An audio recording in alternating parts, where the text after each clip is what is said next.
はい、お願いします。ルーム303ラジオ Live from Tokyo. Hello, happy Monday. Welcome, this is Leiya. Welcome to the third, so I'm trying to get my watch on, third dispatch of the Fickle Human Radio, which is a series of audio dispatches by and for people who refuse to stay in one category. And every episode I bring someone that I dearly admire, I'm inspired by sometimes friends, sometimes future friends, fingers crossed, and dig into their lives, their practices. And today I have a recent, I think I call you a friend. Would you? Yeah. That's lovely. Thank you. Recent new friend, someone that is such a badass, Nadina. Hello. Thank you for that wonderful intro. Thank you for being here. My pleasure, truly. So before we start with the interview, I always ask the guests to pick a song that either represents who they are or their practice, whatever tickles their fancy. And you chose a Mitski song. I did. I'm Mitski's strongest soldier and biggest sad girl. I chose it because I think this song represents how loving feels in my body. And I think a lot of the work that I do and a lot of the things that I'm driven by is this great sense of love, both for individual people and for the world and all of the things that like we share the world with. Pink in the Night is a song about loving so intensely, and it really feels to me like this beautiful, like a pink thing that blossoms so gently and so vibrantly. So that's why I chose it. I love it. You know, Mitski's coming to Japan. Don't get me started on this. This summer. Fuji Rock, right? Yeah, yes, this is very controversial what you just wrote. Okay. Is it? Wait, why is it controversial? Because Mitski announced her world tour, and I, as, again, Mitski's strongest soldier, was like, excellent, very excited. Mitski, my love, my mother, give me a Japan tour date. And she did not give me a Japan tour date. And I was like, okay, that's fine. I bought tickets to go see her in Singapore, which is very opulent of me. Yes. I've never gone to another country to see a musician perform, but I was like, but that's my mother. I have to go see her. And then after I had bought the tickets and the sale had closed, she was like, oh, by the way. Oh, okay. Wait, so this is a controversy within you, Nadina. Within me. Not within like the larger Mitski fan base. This is my own personal beef with my favorite musician. You're like, why didn't you tell me that you were going to come here? I was like, I went to both of your listening parties. You could have provided this information to me. Oh my goodness. Wait, we're going already on such a tangent fine. Even before we start, but I'm always so fascinated by the psyche of fans, like being an artist's fan. And it's irrational. It's so fascinating to me because I'm yet to experience that with any artist. Oh. I haven't gotten to the point where I'm like, I will fly to another country to watch them perform. I think I was insane to do that. I think it is insane that I did that. I'm not a wealthy person in that kind of way. This feels like resplendent. Resplendent. Oh, that's a gorgeous word. Okay, well, we all know now that Nadina has the best vocabulary because she's dropped a few gems that are deep in the dictionary. Okay, let's play Pink in the Night, right? Yes. Okay, let's do that. Okay. This is a moment of truth. Will I get it right or will I not get it right? You will. I can hear the producer giggling at me in the background. Okay, let's do it.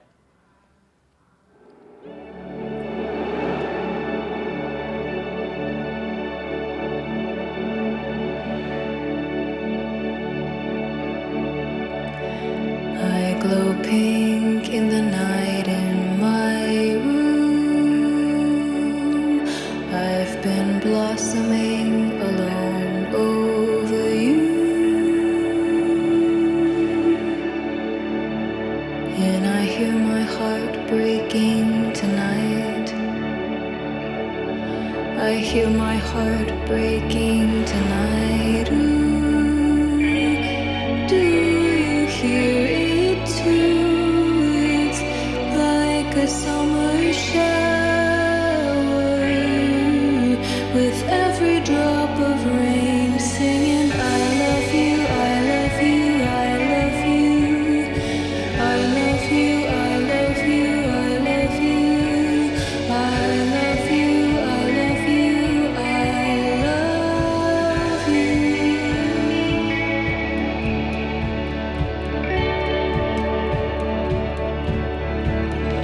I could stare at your back all day. I could stare at your back all day.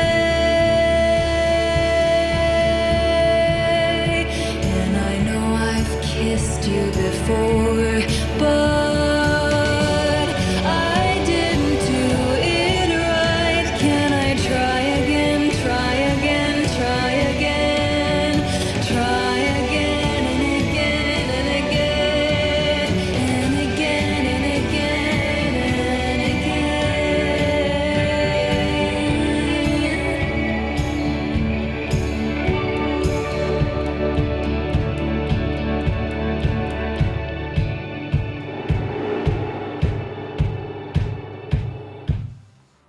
That was a quick song. I could yap about that song for several minutes if you would like, because the lyrics really get It's me so too. beautiful. I think very much about two specific parts in that song. It's the part that says, I could stare at your back all day. Because I think like one of the reasons why I got into photography, for example, was because it really lets you stare at things. Like if you stare at things in a normal social situation, you're like very weird.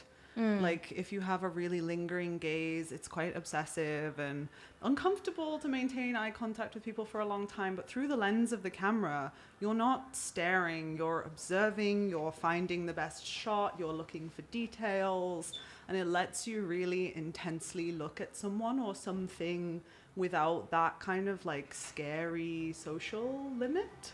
You know what I mean? And then at the end when she's like, and I know I've kissed you before, but I didn't do it right. Can I try again and again and again and again? And I love that like vast overflowing of love. Like if you've ever seen Millennium Actress, the No, I haven't. really, really famous Satoshi Kon movie.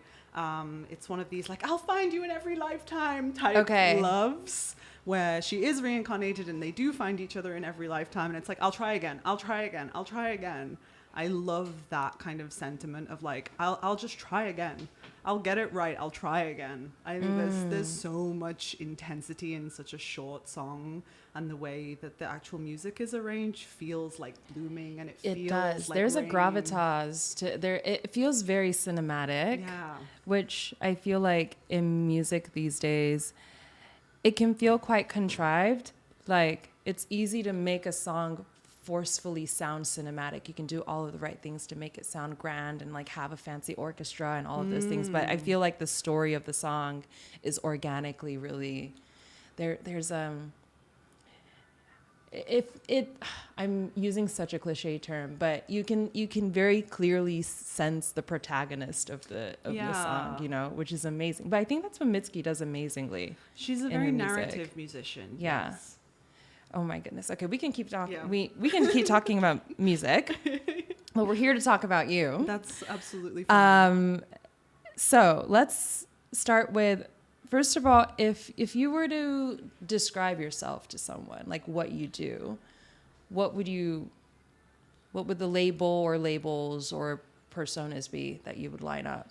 I mean, on my Instagram profile, it says Nadina, artist, creative, and material girl. I just want to see women thrive and Palestine free. So I think that summarizes a lot of things pretty well.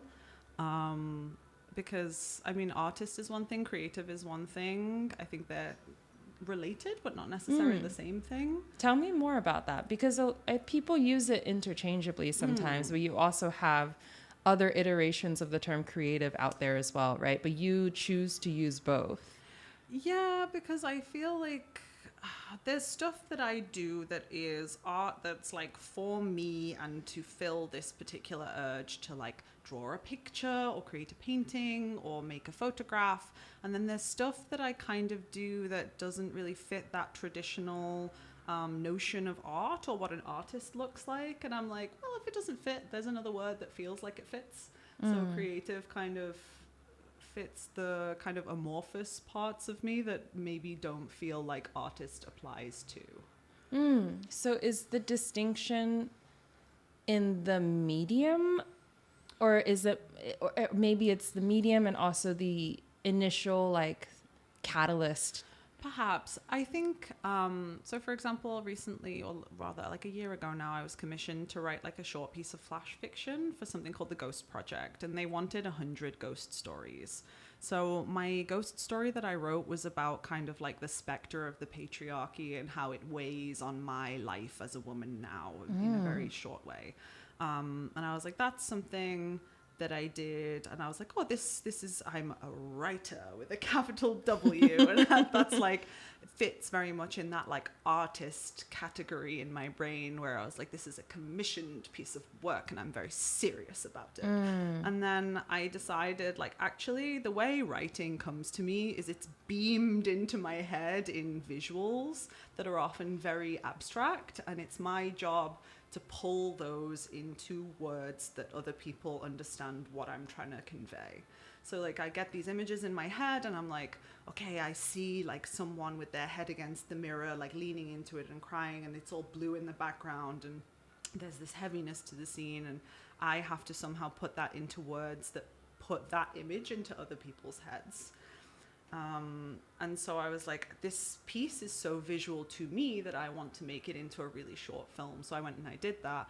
But I did it in a medium that I knew would perform well on social media. Like my shooting style that I deliberately chose was one that fits like how people consume narrative on social media these days. And I made those like camera choices deliberately to make something that performs in order to transmit the art. So that's where I think I feel more settled in the creative label, where I'm like, this is a creative solution to solve a problem rather than necessarily an expression of something pure. That is so layered. But I think that there's something that really sinks in, because there's that tension, at least that I feel sometimes, of what part of me is me conveying a sense of self, something that is transcendent and beyond language and beyond logic, and that's the art part, right?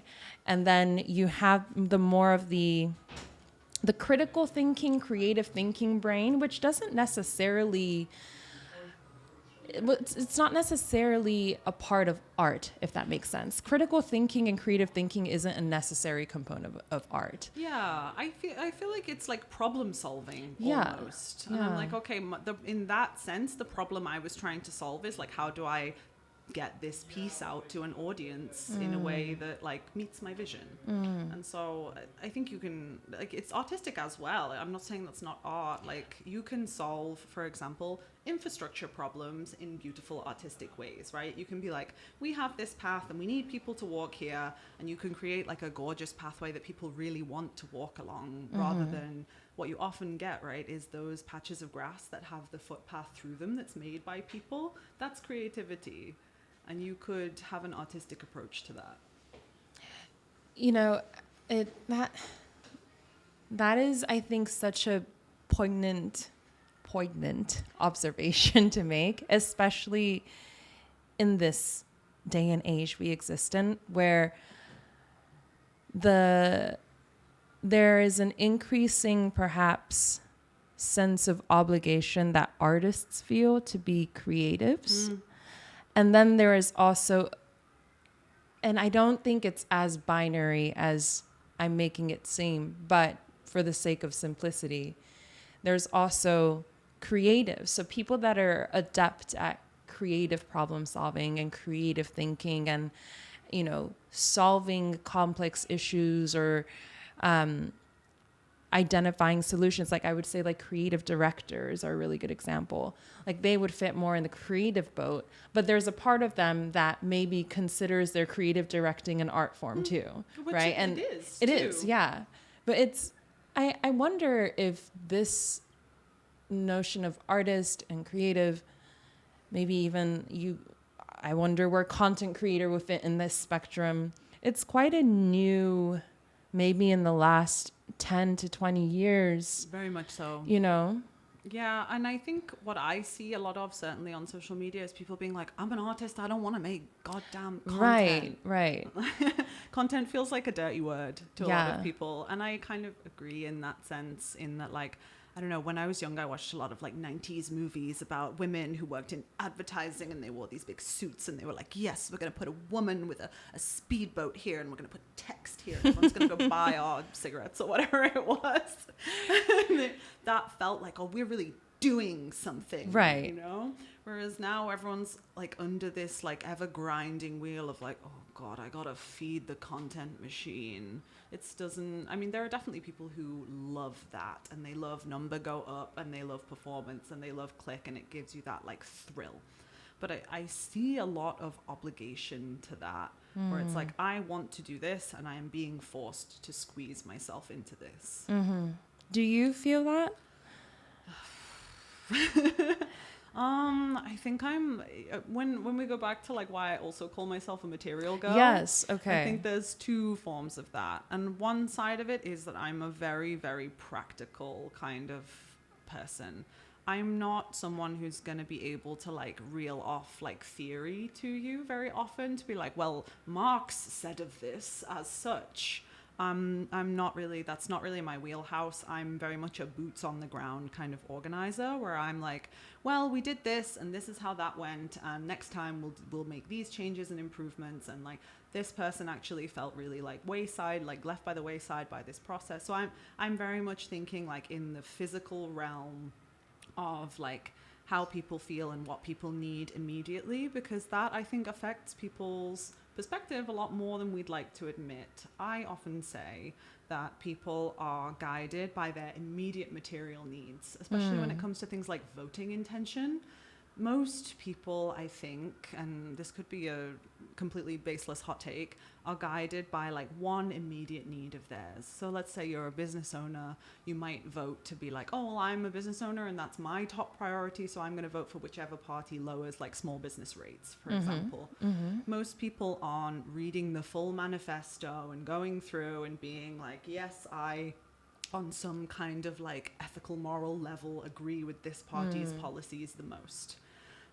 So that's why I think like kind of handling the immediate material gives people a lot more space to then be like, well, then what do I think ethically, morally, actually? And if you're hungry, you can't sit around and learn. So you kind of have to tackle those immediate material things first. That's very much where my mind is usually at.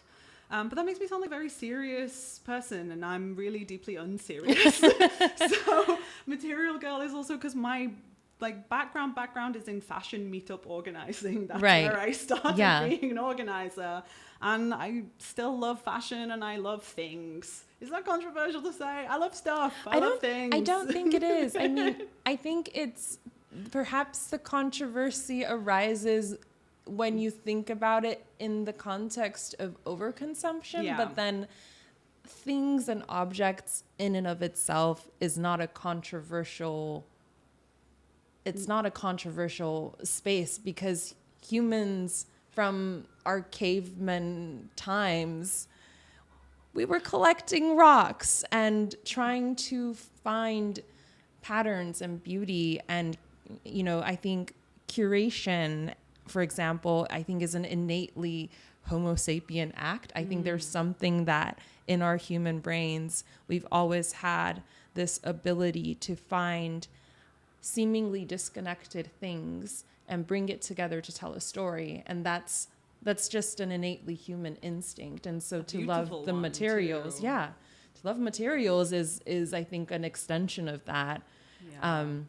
I think it's more, I feel some kind of like tension within myself to be like, yes, I'm a very well-respected organizer in my silly little internet brand t-shirt that I spent too much money on. What of it? As your God's favorite t-shirt, which I love. But it's, you know, there's also things can be things are also not just things. They're signifiers, right? And there's certain objects that we all hold and have, and there's a personal attachment we have, but there's also a societal marker that we assign to it. And I think there's always a part of us that's thinking about, what do these objects and things in my life say about me as an individual, but also me as a function and as a part of a larger society? And fashion is, I think, one really powerful way that's become a part of our storytelling, both individually but also collectively. And it's also very much a power issue as well. But so we're going in a massive circle because it's just so fun. This is amazing. But one of the pillars, I think, of your practice, like you just briefly mentioned, is the organizing, right? So you started off with the fashion meetup organizing. Now you've kind of blossomed into co-founding Nam Nam, which is this anarchist queer community space. Is that the right way to kind of... That's how we call it, yeah. Right? It's a queer anarchist community space currently based in Koenji, Tokyo. Love Koenji. Very fun area of Love Tokyo. Koenji. I would love to hear how, and this is a conversation we had outside of radio, I think, when we first met, about how we both think of gathering and community organizing as an art form.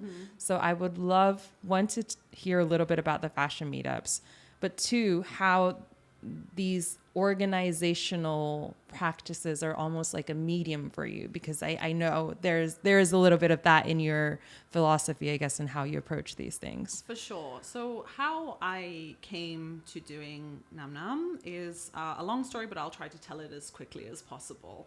I started as a Lolita fashion meetup organizer in the UK. Because I loved Gothic Lolita fashion. It was very expressive. And I think I would say at that point, like, I was the art. It was like I was expressing myself through this way of dressing. Like, I was really just doing drag in the day at this point, because I was wearing like 2 corsets, heels, tights, petticoats, dress, wig, nail, eyelash. Like, I was really going off. Wow. To go hang out with my friends. I need to see this. I need to see these photos. I can show you for sure. It was, but I'm a concept queen, if nothing else. So I was always like, today's look is inspired by a woman whose husband went missing in mysterious circumstances, kind of thing. It wasn't very, like, there's a lot of beautiful patterned gowns where people are like, I just love bunnies and I really wanted to make this outfit dedicated to bunnies. I was very much like, no, there's a narrative. It connects to your writer with a capital W part of you, right? Is it like there's like an abstract, it's almost like there's a story and you're like, you're choosing the look to tell that story. Very much so. So I started there, and we started doing conventions in my local area, which you will never guess from my accent. I am from Liverpool, UK. Everyone is always like, no, you're not. Home of the Beatles. Yes, home right? Of the Beatles, okay. And LFC, You'll Never Walk Alone. But I was doing that in that area of the UK, and local conventions and like Liverpool and Manchester kept being like, will you come? Will you do a panel? And also we're raising money for Aid for Japan. This was after the earthquake. And we were like, yeah, of course we'll come and do that. So we came and we did these panels of being like, hey, this is a method of self-expression where maybe you can tap into a piece of yourself that your daily life doesn't allow you to tap into. We'll give you a makeover. You can try a wig. You can try like to see if there's some part of you that really vibes with this. And people got a lot of like affirmation from that. And we raised a good amount of money for charity. So I was like, wow, this is... this like doing good thing like feels really nice actually. And so I was like, okay, I'll let that one tick for a while. And then I decided to move to Japan when I could on a working holiday visa. I initially came, and then COVID hit, and I was like, there I am here. I have no community. I went from like these monthly meetups to nothing really, and the community here also wasn't meeting at that time. And as the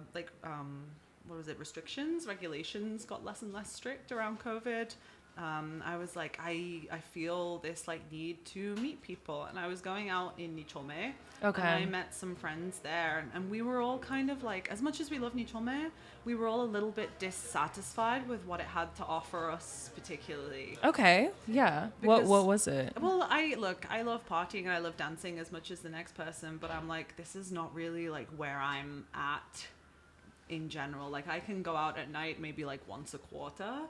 I don't live for the night. Once in the fiscal year, 4 times in the fiscal year. I get that though. I am tired, and I actually really love sunlight. It's a big sunlight enjoyer. So I was like, I want to do something that like connects with the rest of my life, and also like I get to like spend time with my friends who are all queer people. We're all queer. And so we started this group called Tokyo Queer Collective, and the kind of foundation of the group was it has to be an event that takes place not centered around drinking and alcohol, and an event that takes place at least partially during the daytime. So it wasn't going to be like a drink and draw. It wasn't going to be that kind of thing. So we did book exchanges, we did art fairs, we did picnics, those kind of things that really felt like they weren't around at that time. And clearly we hit some kind of urge that a bunch of other people had, because this group exploded very quickly. There was a lot of people coming to the meetups. And then the venue that we used to hold a lot of the meetups at closed. So this was Café Lavanderia in Shinjuku Nichome, which was, they called themselves an anti-fascist music bar. Very cool place, very very ragtag. Like the walls have like 1 million things that people have just pinned there over time. Like Noam Chomsky's signature was on the bar. What? Yeah. He came and he signed it. Oh my goodness. Yeah. And so there I met my now very dear friend Beto, who is one of the other founders of Nam Nam Space as it is. I was like, hey Beto, we're looking for a place to do these meetups. Can we do them at La Banderia? And he was like, yeah, of course. So he'd been volunteering there for a long, long time. And so then we started doing them there pretty regularly. When it closed, we were like, well, we need a space that we can continue to do these things in. How hard can it be? How hard can it be to run a bar? We have skills, we're educated people, we're knowledgeable. How hard can it possibly be? It is very hard, it turns out. So that's how I certainly came to founding Nam Nam Space. And then since then, the other founders probably have their stories, and we have a bunch of staff who came to it their own ways too. But for me, I think it was very much like, well, I'm doing this and I got to do it somewhere. It was a very natural progression of like, I'm doing this already. It's got to happen somewhere. And then when this is the like serious artistic discussion part. Yes. The ethos behind your the ethos gathering part of it. practices. I think when I was younger, I'm ethnically Bosnian. Which I don't know, people don't really know about me. I'm ethnically Bosnian, but I grew up in the UK since I was 1 because of the conflict in Bosnia. My family were refugees.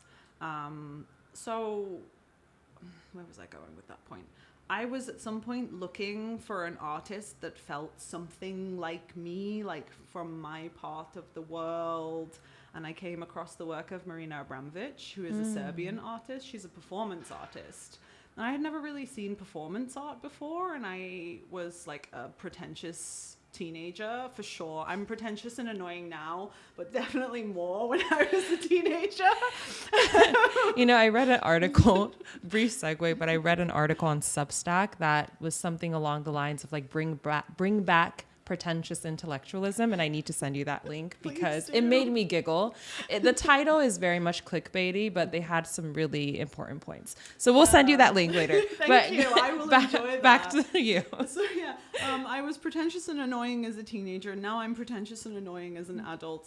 But I was looking for an artist that felt like, I don't know, someone I could see myself in perhaps. And she was making, because obviously she's Serbian, she was making performance art when I first encountered her about washing bones. And it was very much like a kind of commentary on her feelings about being Serbian post-conflict and like the inability to make this feel clean because it was such an atrocity that happened.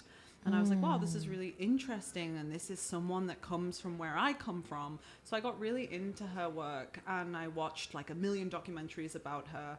And her very tempestuous artist lover, Ule, in the 70s, they were doing a lot of performance art, and they had a manifesto for it that was very much about like impermanence, and we don't rehearse, and there's no determined end. The performance art just comes as it is, and you experience it like that. And they lived in a van for a year together, and it was like this big, and they had no possessions like Buddhist monks.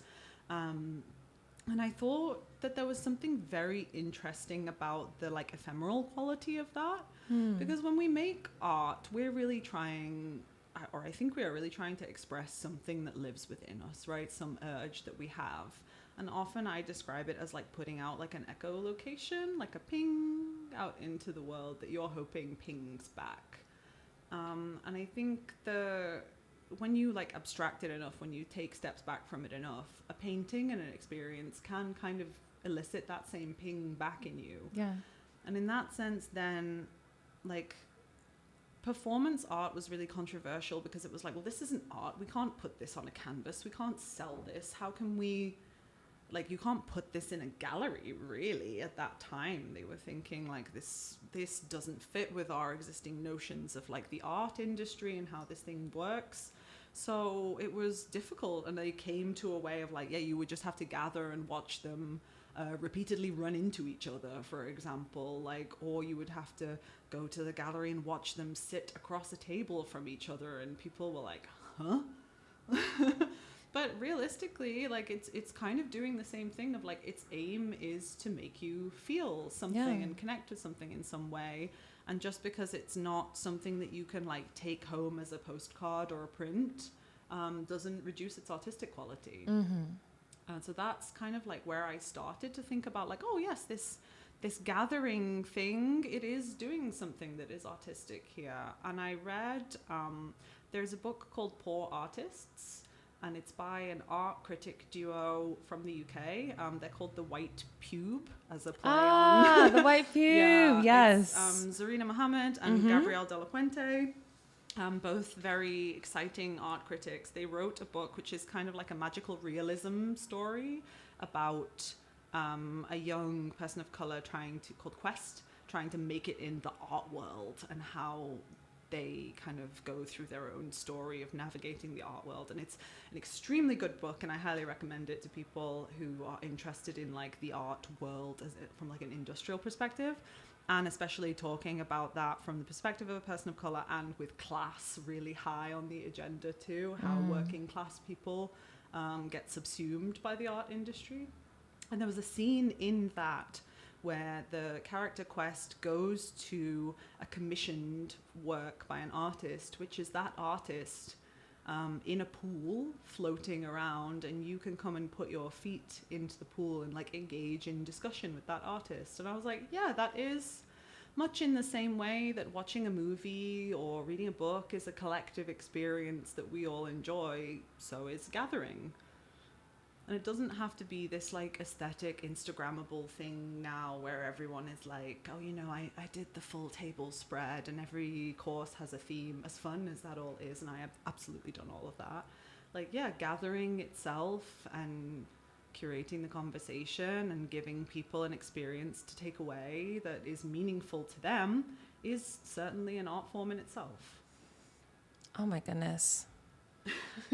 That was the most eloquently put together freestyled thesis. I did not freestyle that. I will tell you all, I prepared my notes. Okay, well, I did not know that you... Well, then that was like a spoken poetry performance, because that was so incredibly cohesive. And as the queen of incohesion, I absolutely admire the way that you pieced that story together. That is so kind of you. Thank you so much. I was extremely nervous about being understandable and cohesive, and like getting all of, like, I was like, I've got to get all these points across. So I was like, I'm gonna write really, really, like, in my phone now there is like highlighted notes.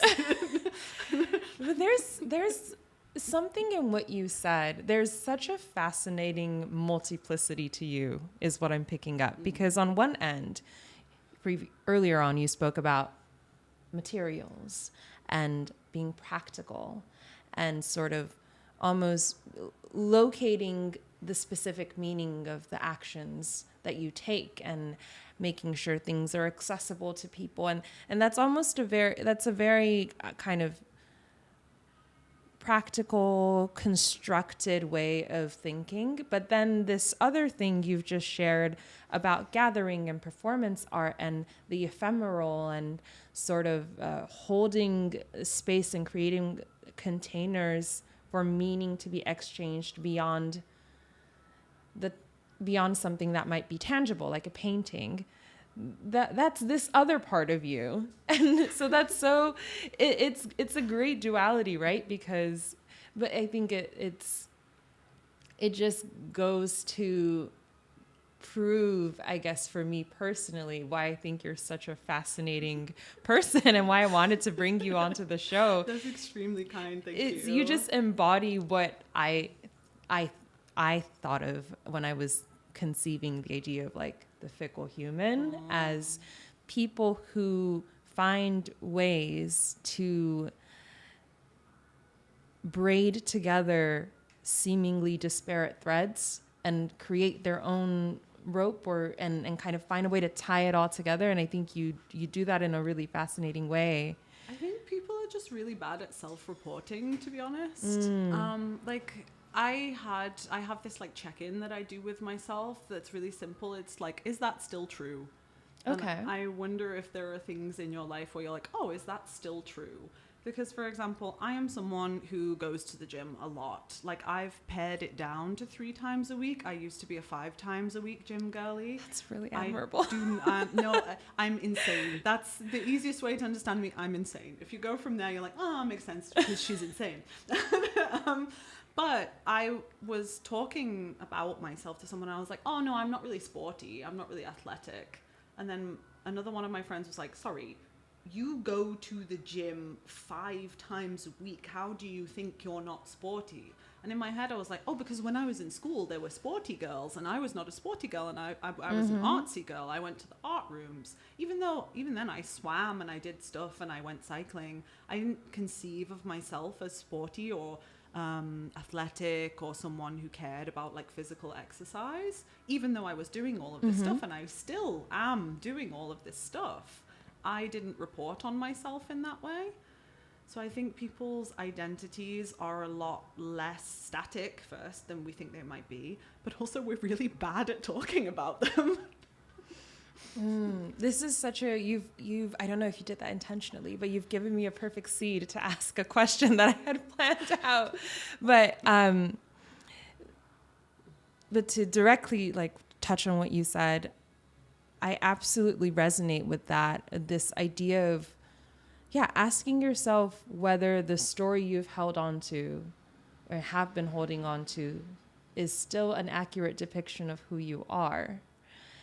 And oftentimes the person in question is the worst at clocking that, oh, I'm not that person anymore, or I've moved on to a next chapter, or I've been writing a completely different book, and you don't really realize it. But I think it's because we are all characters in our own stories, and the characters themselves very often don't realize the journey they're on. It's but then the difference between a character in a book and living as humans, I think, in reality, I don't know if we're in a simulation, but is that we are both the characters and the authors at the same time. Yeah. And so there's this like meta layer that is helpful to go to in order to make sense of what seems like chaotic points. But really, if you take a bird's eye view, you can connect it and create a constellation. Yeah, and there's always a theme. There's always a theme. Yeah, there's I think in recent years on the internet, one of my favorite concepts that's become commonplace is the idea of lore. Okay. And that's come from like video games and fantasy as the genre. But I love that people think about lore and their own lore. Like, what's my origin story?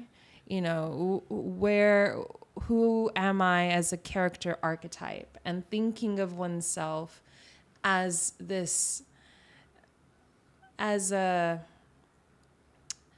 not just a person, but as a narrative. And I think it's so cool to see that meta. I think I just love the meta-analysis sort of trend that's happening right now. I find it really scary. Really? Yes. I spend a lot of time metafying with myself. Like, I find a lot of comfort in self-narrating, I think, and identifying wider patterns, even if that might be thrown out the window. Does it make you feel like you're a part of something? It does. It makes me feel like I am part of a wavelength or a movement or a larger cultural, historical shift that perhaps I don't recognize in the moment. But when I take that meta perspective and think of myself not as an individual, but as an individual, yes, but existing across like a multiple axes of time and, place and ethnicity and like all of these things, it helps me sort of unpack my worries and maybe in my concerns, and I think, this is generational. Like, maybe this worry I have is generational, or this worry I have, or this dream I have is ancestral. Like, I can find ways to anchor myself. Okay, and you don't find that in like the immediate like family or something like that, for instance, where you're like, oh well, my mother and my grandmother and my great grandmother and her great grandmother did this thing, and it is something that has happened, because I don't have that kind of family history available to me. I don't either. In the sense that my family doesn't talk about that sort of. I think the idea of intergenerationality and ancestry being an important part of one's life is a perspective that it does exist in my dad's side of my family. My dad's Ghanaian, but not so much on my maternal side in Japan. But I wonder if that has to do with Japanese societal notions around family shifting more towards the nuclear and the more like insulated, isolated Western kind of, you're a family here and you maybe go back one generation, but then beyond that, you're absolutely severed from it. Yeah, I think that's become so normal. Is it a Japanese thing also? Because I know there's like a saying or something like that where it's like wealth doesn't travel past 3 generations or something like that. I'm getting that totally wrong. But that I recall seeing that somewhere where it was like, wealth doesn't travel past 3 generations. So there's not that sense of like old money, perhaps like there is in the UK, where it's like, this is our family crest, right, like you trace back the family tree sort of thing. People are really into that these days. The like people, the 23andMe, the ancestry, the lineage, and it's really interesting to have that as the contrast as we go into an increasingly digital world, people wanting to feel tied into lineage. I've certainly felt that recently. It's way off topic, but I went back to the UK during Golden Week, and I went to an institute called the Bishopsgate Institute, and I keep telling this story to people because it was so moving to me. It's an archive. It's the UK's biggest LGBTQ and fetish archive, among other things. So they also have a massive archive of socialist writing, feminist writing, anarchist writing, alternative print media. But it's not like a library that you can just riffle through. You have to make specific requests. And so I was just like, I'm just going to see what there is about Bosnia. Because I was just like, I just pick something, I think, to start with. Because I've never really felt connected to my like Bosnian identity specifically. I feel very connected to my immigrant identity, but not specifically to my Bosnian one. But my mother really is. So I was like, let's see what there is. And I found the personal archive of a man who had worked on something called Bosnia Solidarity Campaign. From what I can see from his personal archive, that maybe he had a friend who was Bosnian, but I really don't necessarily think so. I think this man just decided to care about this cause, and he then proceeded to care about it for like the following 10 years. And I sat there and I looked page by page through his letters and his flyers and like things with like sticky notes on them from his comrades and his team that he worked with, and his updates, and he wrote to his like local member of parliament on immigration issues, and he just did that for like 10 years. He just decided to care about I mean, not my specific family's cause, but like he just decided to care about our lives. And then all of the work I do in, for example, like advocating for Palestine, advocating for queer people, advocating for people at the, you know, who have been really cast aside by society. I had such a renewed energy for that because this man in the early 90s had decided to care. And I felt part of a lineage of people who decide to care and take action. And I was sobbing in the archive. That's a beautiful story. But what you're saying makes me wonder if lineage doesn't necessarily have to be tied to one's ethnicity alone, because you phrased it as being part of a lineage of people who chose to care, right? And so that's, you felt a sense of connectedness and ancestry that went beyond blood. It was more about a way of being and a way of living, which maybe is something that people can take away, you know, because it's not always that our bloodline, which sounds so antiquated, but our bloodline per se might not be the lineage we want to be conscious of. You know, you might find it difficult to look back at your family history and not want to belong to whatever. Perhaps there's a history of violence, or perhaps there's a certain pattern in your ancestry that you don't want to be a part of. You can always find a lineage towards other philosophies or beliefs or faiths. And so that's, I really felt in that moment like a person existing in lineage and in passage of time. And I was like, people frequently tell me like, oh, I'm staying in Tokyo because Nam Nam Space is here and that feels like somewhere I want to be. The idea that perhaps 10, 20 years down the line, maybe someone reads an article about the work that we did, maybe someone Palestinian reads about the advocacy that we did here and is like, thank you for caring about me.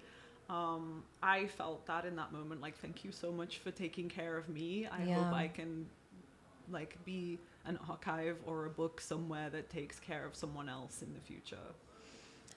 This is wild that we're talking about this, and we have to wrap up soon, which is crazy. We've been having such a amazing roller coaster, but we're gonna wrap up nicely, I think. But in my previous conversation, I had a young woman. Her name's Sara Kimura. She's a storyteller, and her whole research is about oral storytelling traditions. Wow. And she mentioned this principle that is commonly believed in certain like indigenous Native American cultures called the 7-generation principle, I believe. And that idea is when you think of an action you're doing now, you should think 7 generations ahead. So is what you're doing now going to resonate positively 7 generations from you? And that's the path you should take. That's pressure. You know, but then I think what you're saying about Nam Nam today existing in an archive in the future, that hope that hopefully someone in the future might see what we did and think of it as a beautiful part of community and care. That reminded me so much of the 7-generation principle of thinking ahead, but also tracing back and thinking, what were people 7 generations from me doing, and how am I benefiting and being able to live and breathe in this space because of that.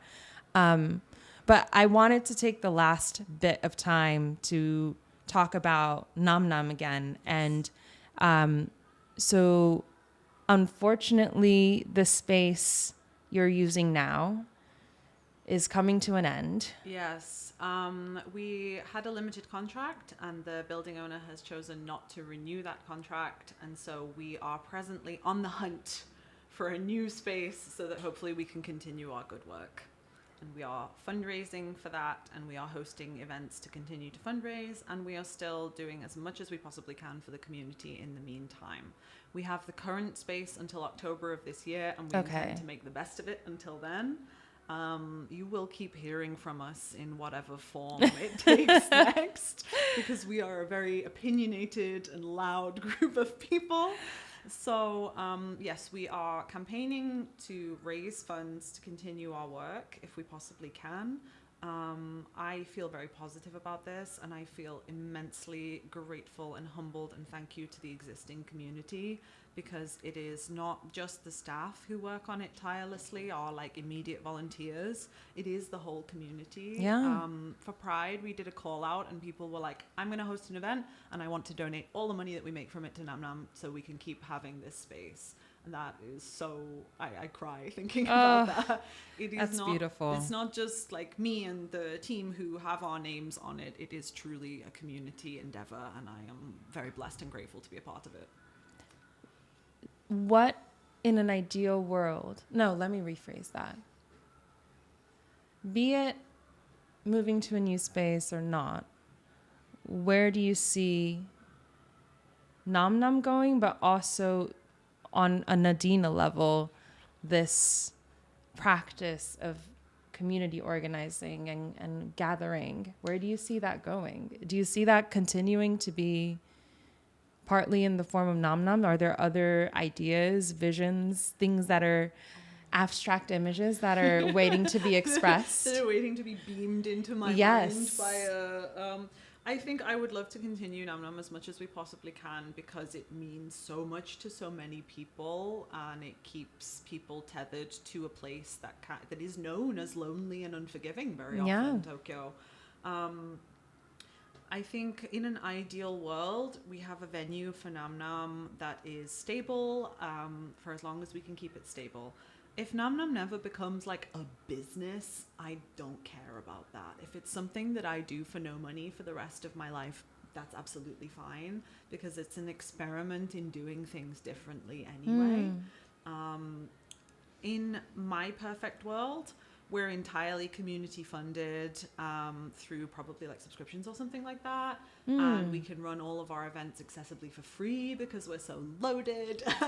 And then any money that's left over, we put into direct mutual aid that helps like pay for people's rent or medical expenses or surgery or whatever they need, or art projects even. We redistribute that money to our community so they can keep doing whatever they do. We could have rooms. That's the kind of like thing that I would absolutely love to do. It sounds like an absolute dream. If that were to be conceivable, people that are listening, make this happen, please. Please do. I'm not a manifestation person. I say I'm infinitely worse in that I'm an egotistical person, and I believe that the world moves because I put my foot down and I push. So you know what? Why not?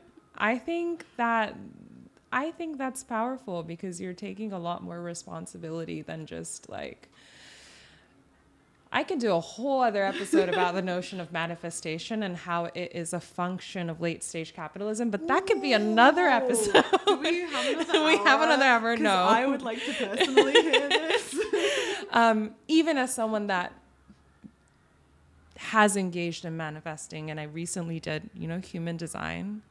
Yeah. I've never heard of it, but you mentioned it and I want to hear it. Showed up. It. Apparently, I'm a manifesting generator. Wow. I'm still not sure what that means, but I did love what it said. But I have criticism regardless. We love being a multiplicitous person. We do. You're engaged in what you do, and that's important to both be empowered and critical. Exactly. Empowered and critical. So we're getting to like the last 5 minutes, but... anything else? Like, what else are you working on? Anything you want to like shout out? Oh my gosh. Me personally, I have another short film coming out at some point soon. It is about Palestine Obi project. Okay. Which is a very small project or very important project that uses traditional Palestinian Tetris embroidery, and they work with historical obi, like obi, yes. as in for kimonos and yukatas. So they take the embroidery from Palestine, they smuggle it across into Japan, and they make it into beautiful, beautiful hand embroidered obi for kimono. And that is a project that exists here in Japan. So I'm releasing a short art film about that in the near future. For my personal work, the Nam work continues. And that's the big stuff, I think. So exciting. Thank you so much, Nadina. I wish we had another hour. Thank you for coming on the show. Everyone listening, I hope you enjoyed this interview.